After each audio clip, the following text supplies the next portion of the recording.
Looks like we've got a grab bag video for you today. Let's see how we do.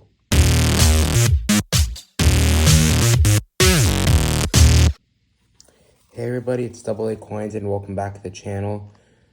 I bought this $100 eBay coin grab bag and they promised $150 in retail value.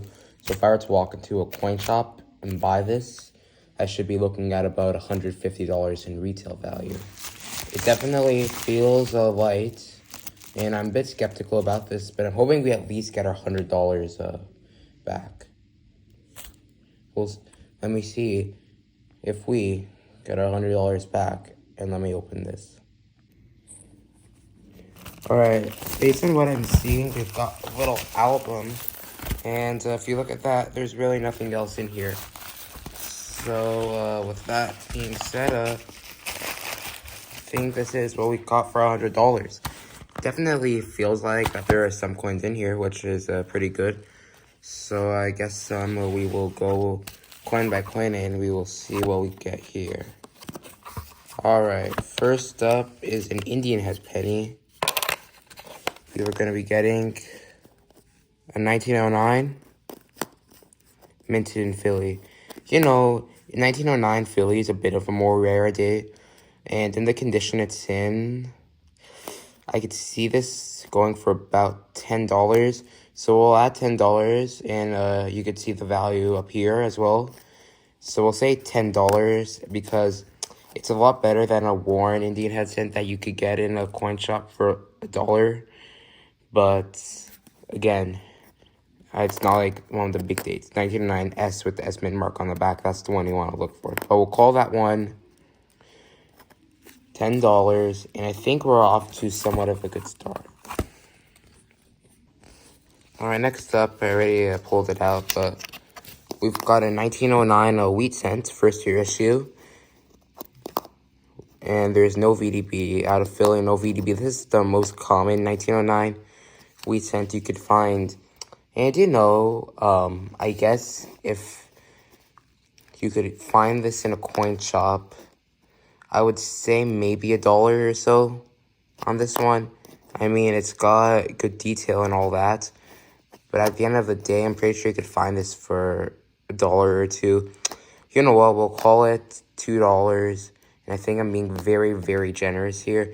But we'll call that $2 in addition to the Indian head cent we have. Alright, next up, we've got a steel cent in 1943 Philly.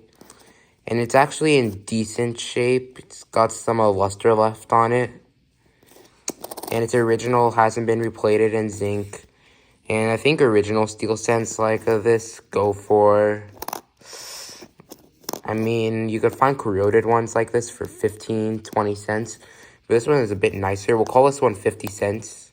So we'll add 50 cents to the value, which I think is being pretty fair. So yeah, we'll call that 50 cents. And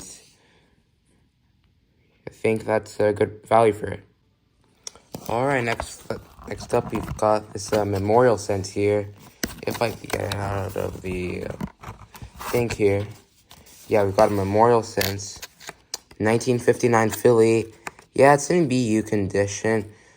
But realistically, 1959, like these memorial cents, you rarely see them for more than like a quarter. So I'll call this one a quarter. It's in nice shape, but like nothing special. We'll call this one a quarter retail value. Next up, we've got this 2009 Denver Formative Years of Lincoln cent. And yeah, it's in BU condition. But realistically, it's only worth face value. But if you had to go get this from a coin shop, you'd probably get it for like a quarter. So we'll add another quarter to and I think I'm being very generous there. Alright, on to the nickels. We've got a 1907 Liberty Head V-nickel. Super cool. It's actually in decent shape. Most of the V-nickels I find are really slick, but this one's actually decent. As far as values on it, I mean, it's nice, but it isn't that nice. You could actually kind of make out some Liberty, but really nothing too special there. We'll call it $2. I think that's a fair price for it. And we will call that $2. Alright, next up, we've got a Buffalo nickel. It's a 1936, probably a Philly, very common year. And it looks like it's been polished, I'd assume. Yeah, it looks like it's been polished. And these polished Buffalo nickels, it's got a full date and everything, but realistically, we'll say it's 75 cents. And I think that's a good price for it. I'm probably being a bit too generous, but I'm going to be giving them benefit of the doubt. Alright, next up, we have got this war nickel, if I could get it out of here. As soon as I can get this war nickel out. Alright, I got it out. It is going to be a 1943 out of Philly.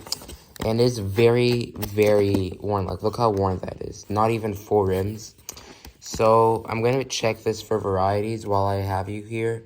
And I'll bring you in if I find a variety. If not, I'll give you a value for it. Just a little quick lesson for me to show you. In 1943, the Philly war nickel, there are two major varieties. First is an overdate 3/2, which this is not.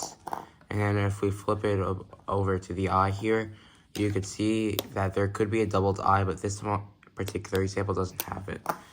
So 1943 war nickel, and even though it's in decent, I say decent, it's in terrible shape. And as far as a price on it, usually this is just melt value. I'm gonna be generous here and I'll call it $3. I think it melts for like $2.80 something at current spot price.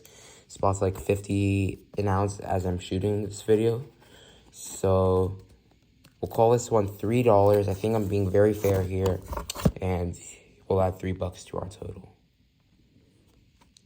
Alright, next up is a 1940 Jefferson nickel, minted in Philly, and yeah, it's 85 years old at this point, but I really don't think that you're going to be getting more than face value for it. It's pretty much only worth 5-10 cents.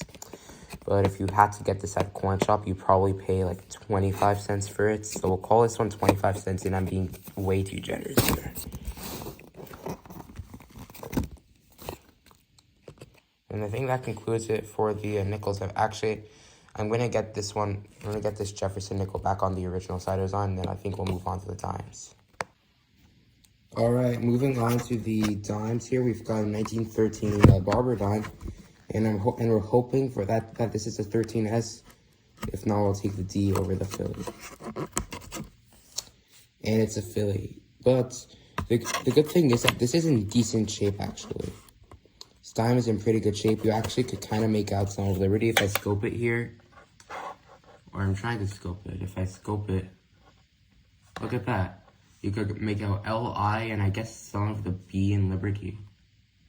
So this, I think melt value is like $3.50, but this actually could be a bit nicer. I'm thinking this is a $5 coin. 1913 Philly, an obscenely common date. But if you're to go to a coin shop and buy this, I would say that this is probably like $5 coin, so we'll add $5 to our total value. Alright, next up we've got a Merc dime from 1942. It's in Philly. It's in decent shape, probably AU. And while I have it here, let me just scope it for the 2/1. I'm trying to scope it. But if I scope it for the 2/1, it's not the 2/1. And it's just a normal 1942 Philly in decent shape. As far as a coin like this, I would probably call it like $4 because you could probably get this for like $4 in melt value. I think junk silver these days is going for about 39-ish times face, or 38 times face, something like that. So we'll call this one $4, and I think I'm being very generous here. Or I'm not, you know what, we'll call it $5, I think I'm being generous. I like being generous. Another thing I noticed for the dimes is that they didn't have any Roosevelt dimes, which I think is really weird because a lot of these grab bags, when they give us silver dimes, they don't give us Merc dimes or Barber dimes, they give us Roosevelt dimes. So I think that's kind of weird and cool at the same time. But anyways, moving on to the quarters here, we've got a 1927 Standing Liberty quarter, and I think that's a Philly. But anything with a mint mark, 1927 with the mint marks, they're both much better dates. And just looking at it, it looks like that's a Philly. So 1927 Philly. I mean, it's a Standing Liberty quarter. It's got a legible date. It's in decent shape for its age. What's that, 98 years old. The eagle is pretty good and all that. So I think melt value right now is close to $8-ish, $8.50. But I think we could go about $10 on it. I think we could probably go about $10 on it. And yeah, I'm probably going to be being generous, but I want to give these guys the benefit of the doubt. We'll call it $10, and I think that's pretty reasonable. All right, next up, we've got a silver Washington quarter, 1964 Philly. So let me just scope it here for the type B proof first.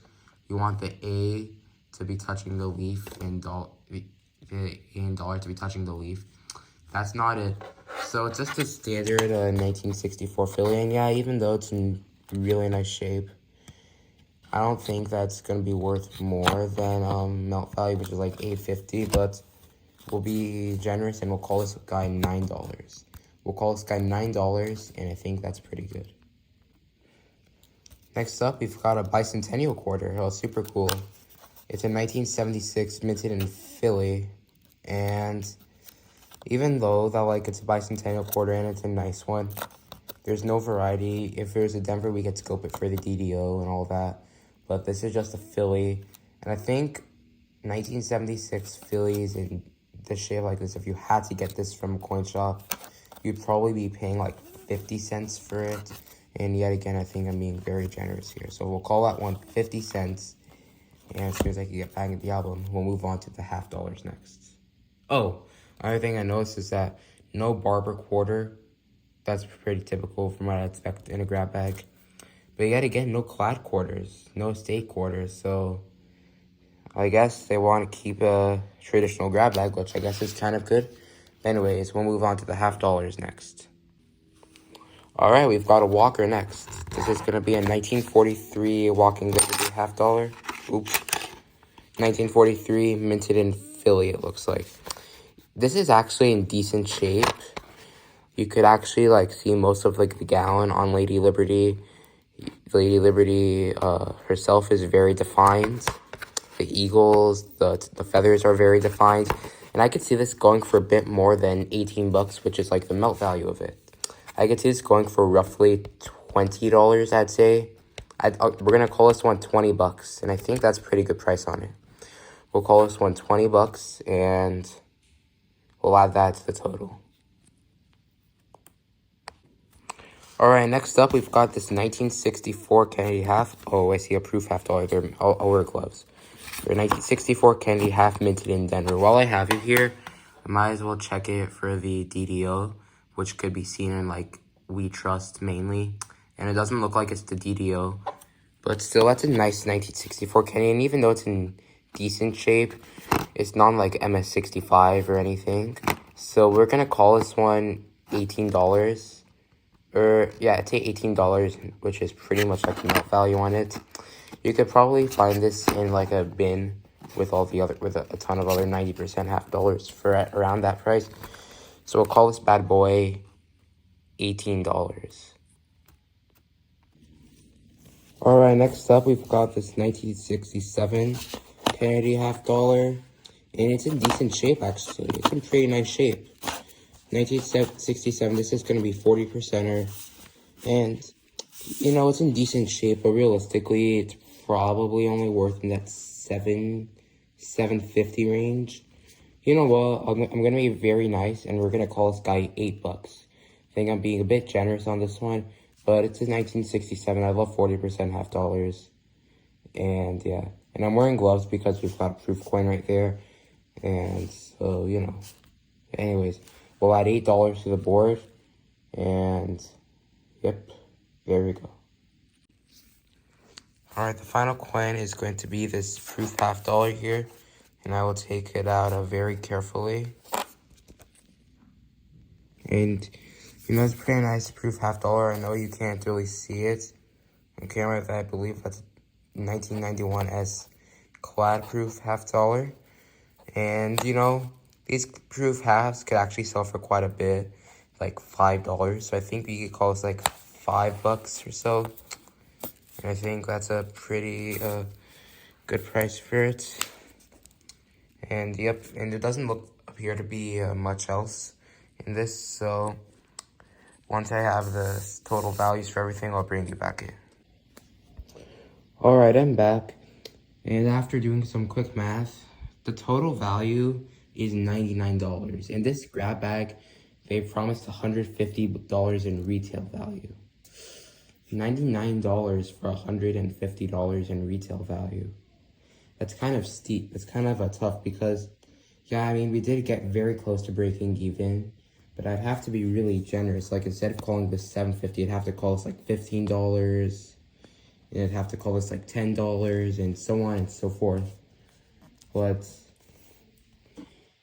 even with being generous, I don't think that this was really worth what I paid for. I mean, it was worth what I paid for it, but you know what I'm saying. Like, it wasn't worth what they promised in it. However, I did have such fun with a lot of these coins. There are a lot of these coins I could add to my collection here. And I would say the two best coins are going to be that 1909 Indian head cent and that 1943 half dollar. Those are my two favorite coins. I also like that 64 Kennedy and that Standing Liberty quarter, and pretty much all the other coins I really liked as well. So, would I recommend buying this one? I will, but you have to find the listing yourself. Yeah, that's right. I'm not giving you the listing. Hopefully you enjoy this vid, and I really appreciate you liking that video. And as always, guys, I really appreciate your view. And remember, they're still out there for you to find.